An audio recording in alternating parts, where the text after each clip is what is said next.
Hello everyone, this is the second session on the chapter project management. In this session, we are going to study the first technique of a project management.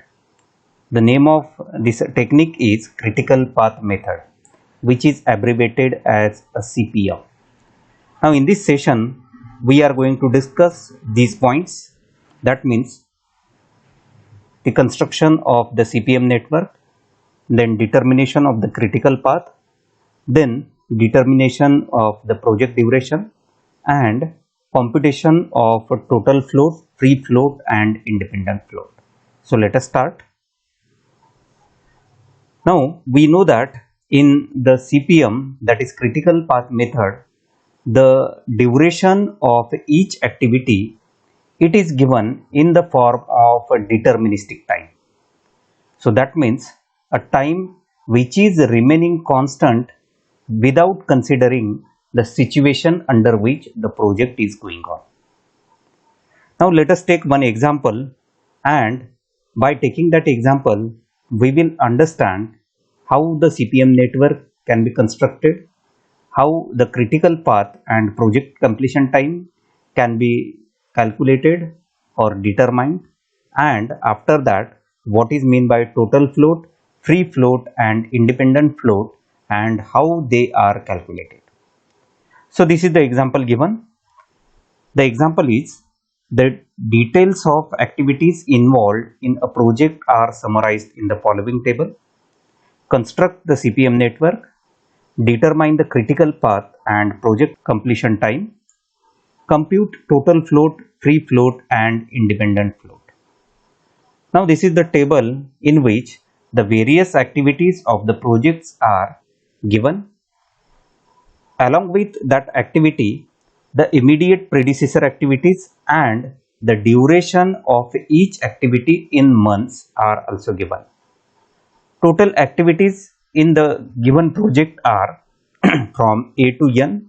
So total 14 activities are given.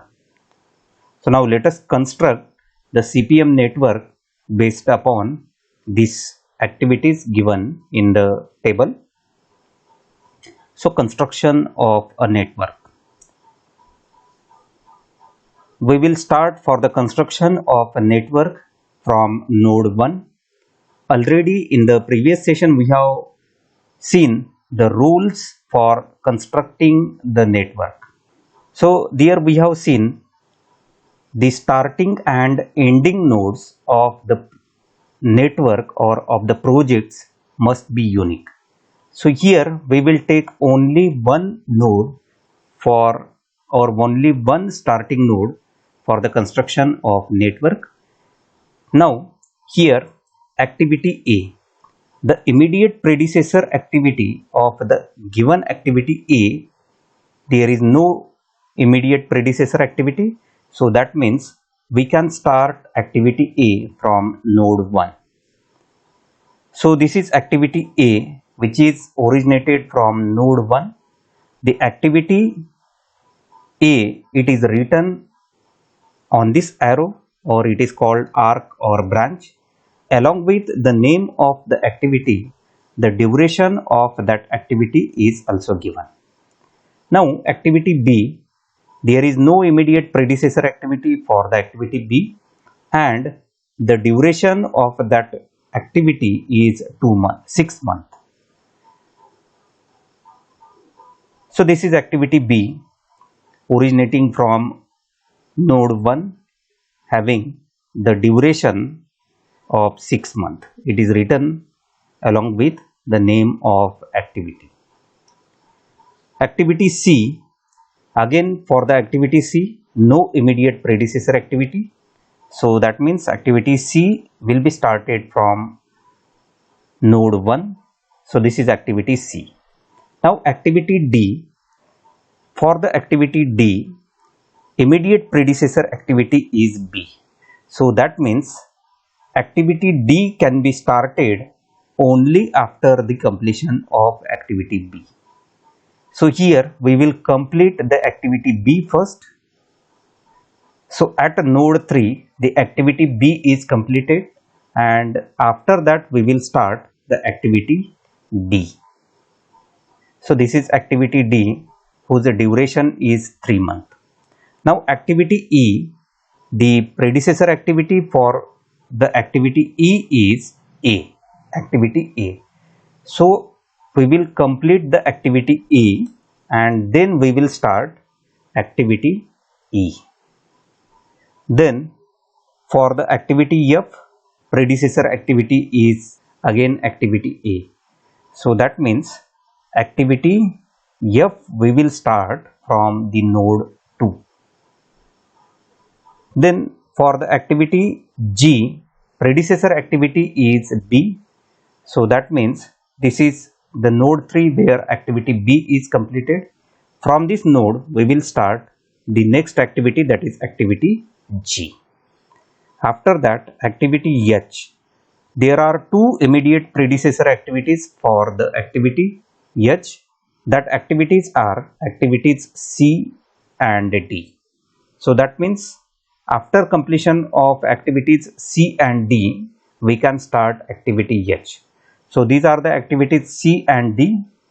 We will end or we will complete that activity at the node 4. And from node 4, we will start the activity H. So this is activity H having the duration 7 months. Then activity I, the predecessor activities are again same activities, activity C and activity D. So that means from node 4 we will start the activity I also. So this is activity I. Then activity J, the predecessor activity for the activity J is activity E. So this is activity E. It is completed at the node 5 and then we can start the activity J. So this is activity J. Then activity K, the immediate predecessor activities are F, G and H. So this is activity F, this is activity G and this is activity H. So these three activities we will complete on the node 6. So after completion of these three activities, we can start the activity K. So this is activity K. Then activity L, the predecessor activities are F, G and H. So that means activity L we can start from node 6. So this is activity L. Activity M, predecessor activity is I. So this is activity I. So we will complete this activity at node 7 and then we will start the activity M. Activity N, the predecessor activities are activities J and K. After completion of that two activities, we can start the activity N. So these are the two activities J and K. After completion of that two activities, we can start activity N. So activities J and K are completed at node 8. So activity N can be started, and so these all are the completion of activities at node 9. So at node 9 all the activities are completed. So that means at node 9 the project is completed. So this is the CPM network we have constructed by following all the rules which we have seen in the previous video. Now the second parameter that we have to calculate is determination of a critical path and project duration. So this is the CPM network which we have constructed in the previous slide. Here now we will determine the critical path. Now first of all we will see what is meant by critical path. So critical path of the project is the longest path in the network. So that means this one is the network showing this one is the network diagram for the given project. In this network, the longest path contained by this network is nothing but the critical path. So what is mean by longest path? Now this network, it contains various paths. For example, path 1 to 2, 2 to 5, 5 to 8, 8 to 9. Then the path could be 1 to 3, 3 to 4, 4 to 6, 6 to 8 and 8 to 9. So that means there are number of paths contained in this network.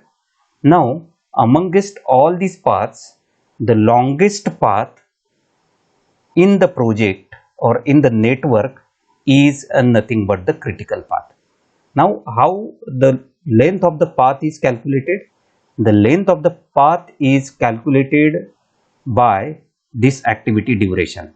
For example, the length of path say 1, 2, 5, 8, 9, the length of this path is equal to 2 plus 6 plus 5 plus 7.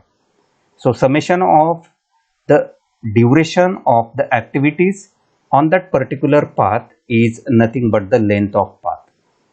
So the path which is having longest length is called critical path.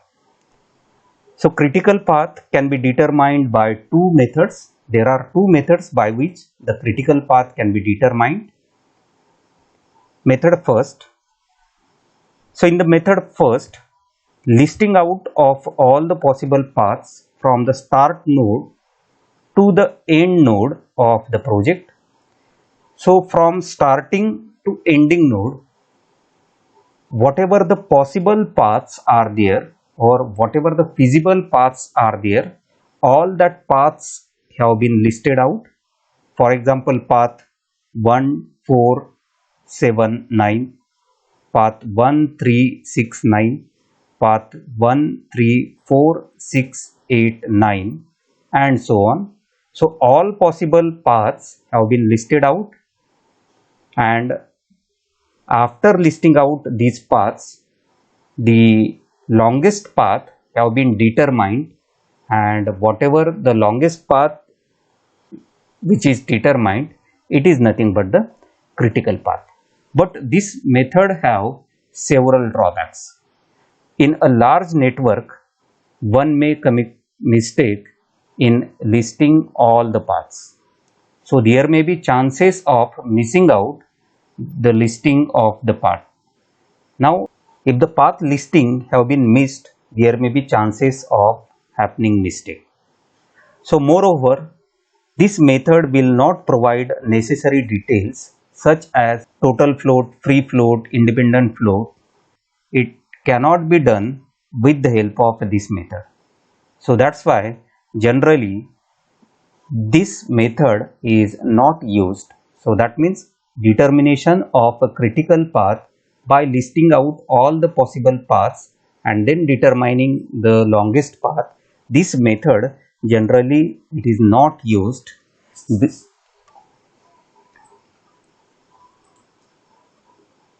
Now let us see method second.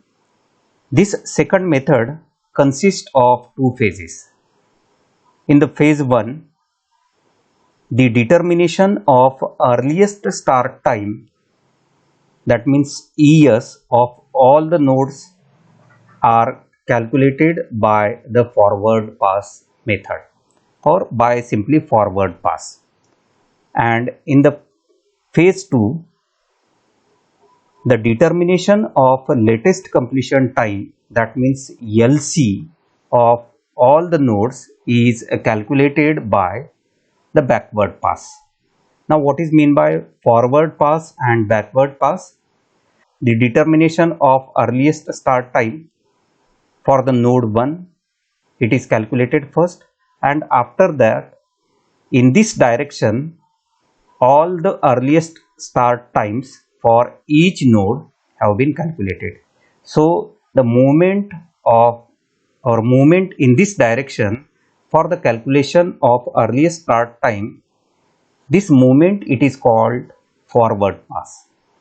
What is mean by backward pass?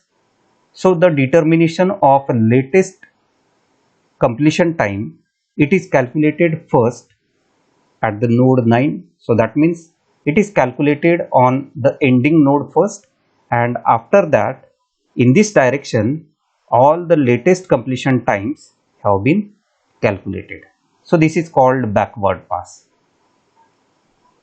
Now let us see what is mean by earliest start time and latest completion time. Earliest start time.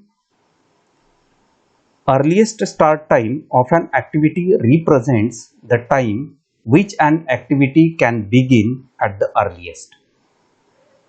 So earliest start time, it is the time by which the activity how much earlier can be started. That time it is determined in the earliest start time. Second, latest completion time. Latest completion time of an activity represents the latest by which an activity must be completed in order that the project may not be delayed beyond the targeted completion time. Now, the calculations of earliest start time and latest completion time, how these calculations are done. Initially, we will calculate the earliest start time for all the nodes we will start the calculation of earliest start time from node 1 and we will complete at node 9. So that means by forward pass we will calculate the earliest start time. Now earliest start time at the node 1, by default it will be 0. At 0 time the starting of the project will be done. So that means the starting of various activities will be done. So therefore earliest start time at node 1 is equal to 0. This earliest start time, it is mentioned above this node. So this is earliest start time mentioned in the yellow colored box. Here this is the box representing that whatever the yellow colored boxes are there, that boxes are representing earliest start time. Now the earliest start time at node 2. So earliest start time at node 2, how it is calculated? It is calculated by the summation of earliest start time at node 1 plus the duration of the activity contained in between nodes 1 and 2. So in between node 1 and 2, the activity A is there whose duration is 2. So that means the earliest start time at node 2 is equal to 0 plus 2, which is equal to 2. Similarly, earliest start time at node 3 is equal to, so this is node 3, earliest start time at this node is equal to 0 plus 6, which is equal to 6. Now earliest start time at node 4. So this is node 4. Now on this node there are two activities which are ending, activity D and activity C. Now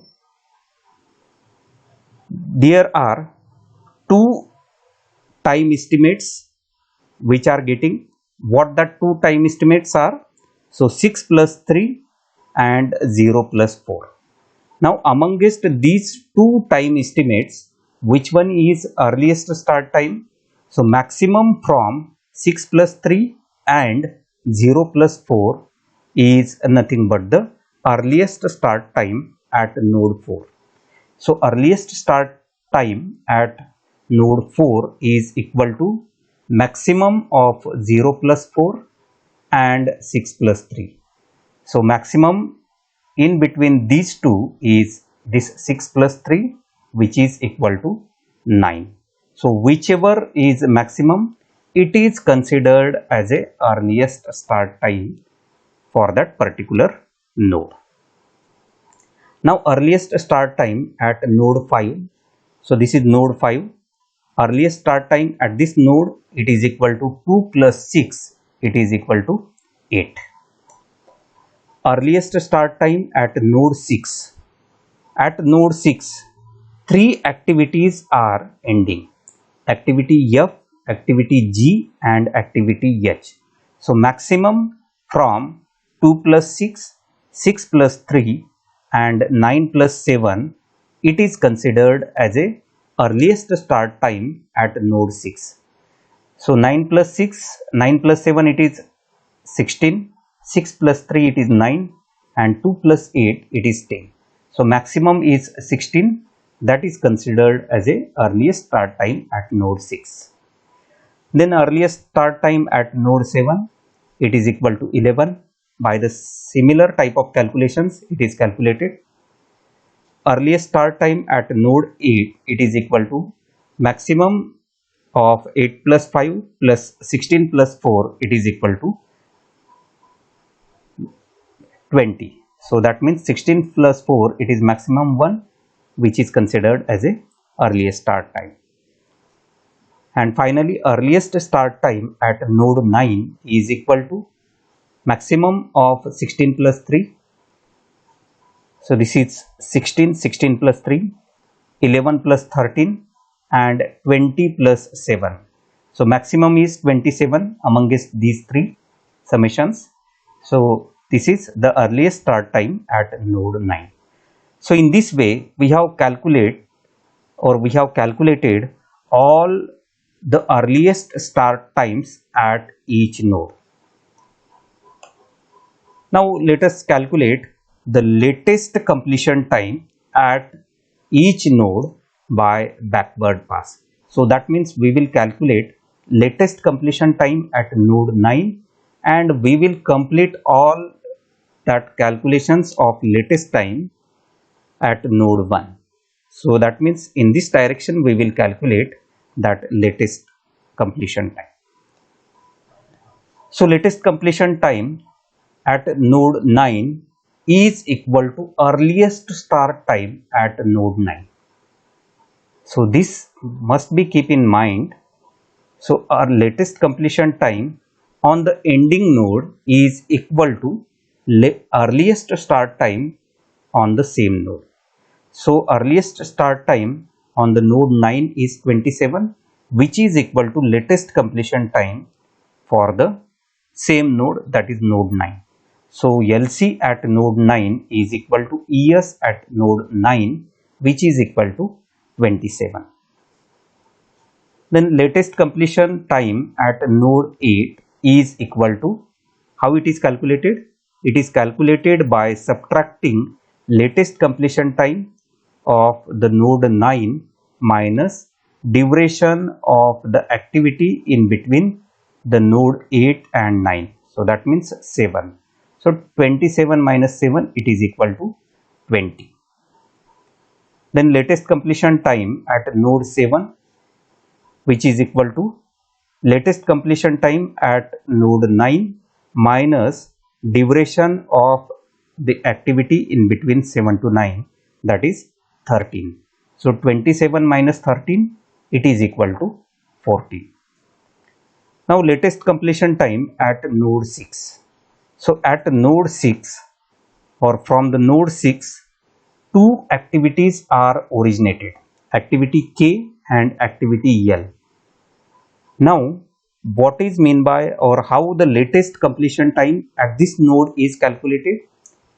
So it is calculated by considering the minimum time estimate in between the nodes 8 and 6 and 9 and 6.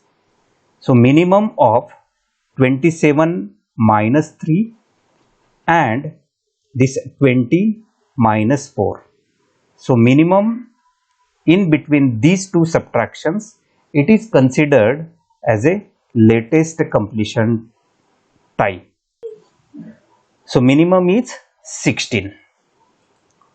Similarly, latest completion time at node 5 is equal to 20 minus 5. This 20 is to be considered. 20 which is written in the violet colored box.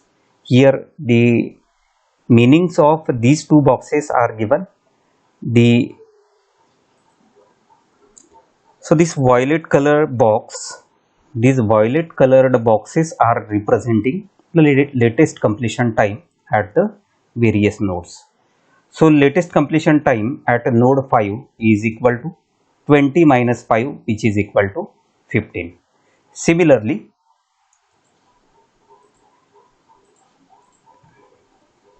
latest completion time at node 4 is equal to minimum of 14 minus 2.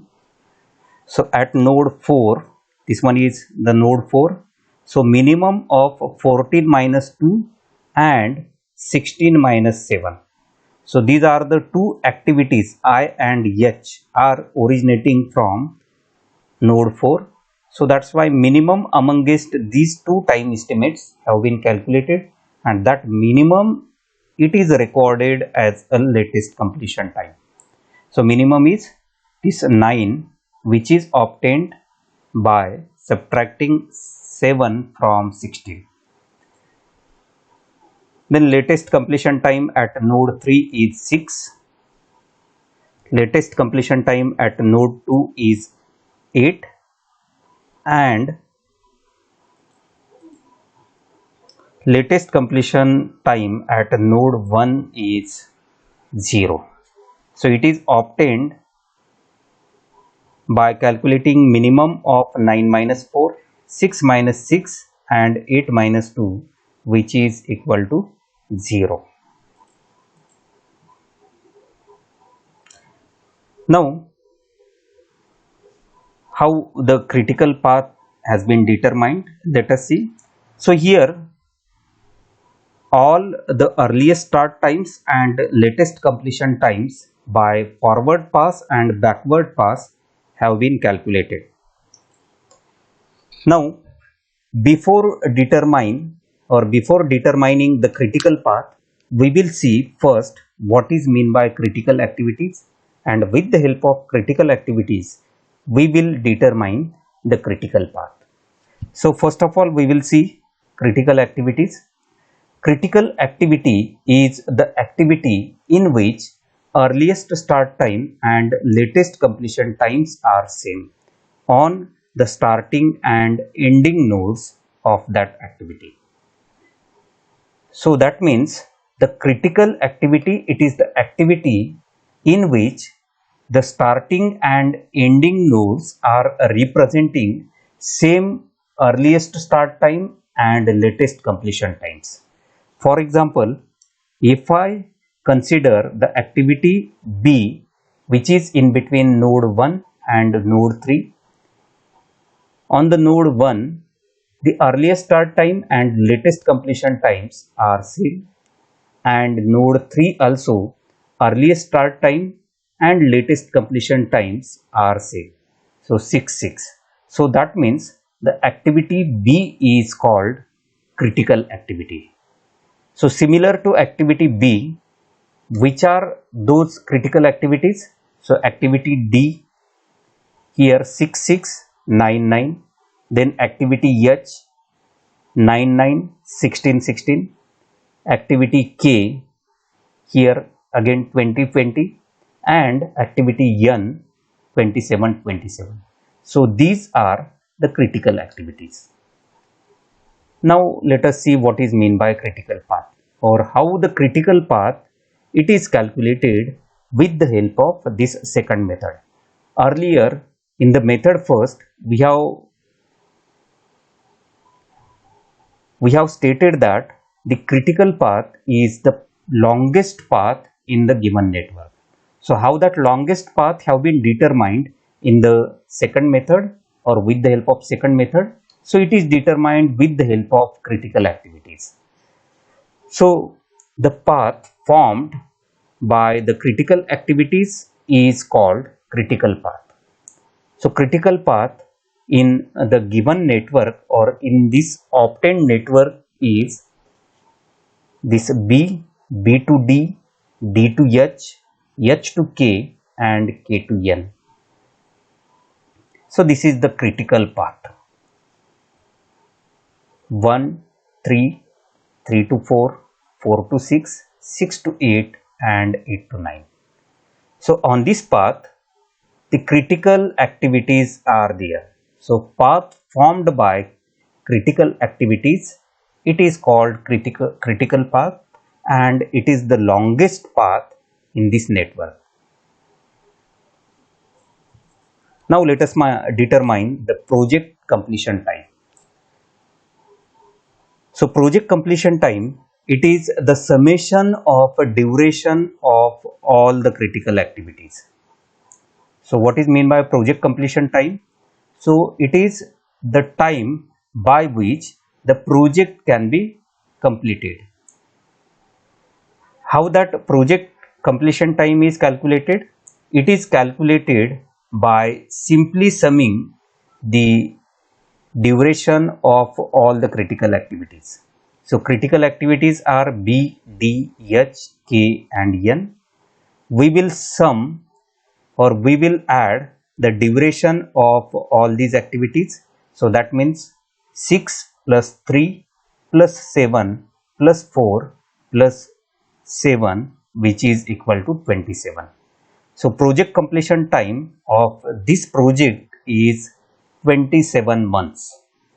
So this project duration, activity durations are given in month. So that means project completion time, it is obtained in the month. So project completion time is 27 month. Now let us calculate total float, free float and independent float. So these floats we will calculate for all the activities. We will calculate it for critical activities as well as non-critical activities.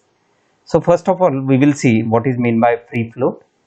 So free float, it is the amount of time that the activity completion time can be delayed without affecting the earliest start time of immediate successor activities in the network. How this free float is calculated? So it is calculated by the formula free float for the activity in between nodes I and j is equal to earliest start time on the jth node minus earliest start time on ith node minus duration of activity in between I to j node. So that means for the activity A, which is in between node 1 and 2, we will calculate the free float. So free float in between the activity or free float for the activity in between node 1 to 2 is equal to earliest start time on the node 2 minus earliest start time on node 1 minus duration of activity in between 1 to 2. So earliest start time on node 2, it is 2, this yellow colored time estimate, it is earliest start time. So 2 minus earliest start time on the node 1, so that means this 0, this 0, so 2 minus 0 minus duration of activity in between node 1 and 2, so that is activity A, so minus 2, so 2 minus 0 minus 2, which is equal to 0. So the free float for the activity A is 0. Similarly, the free floats for all the activities have been calculated by the same formula for all these activities. Now let us see what is meant by total float. So total float, it is the amount of time that the completion of an activity can be delayed without affecting the project completion time. The formula used for the total float is total float in between the activity or in between the total float for the activity in between node I and j is equal to latest completion time for the jth node minus earliest start time for the ith node minus duration of the activity in between nodes I and j. Now let us calculate the total float for the activity in between node 1 and 2. So that is activity A. Duration of that activity is 2. So total float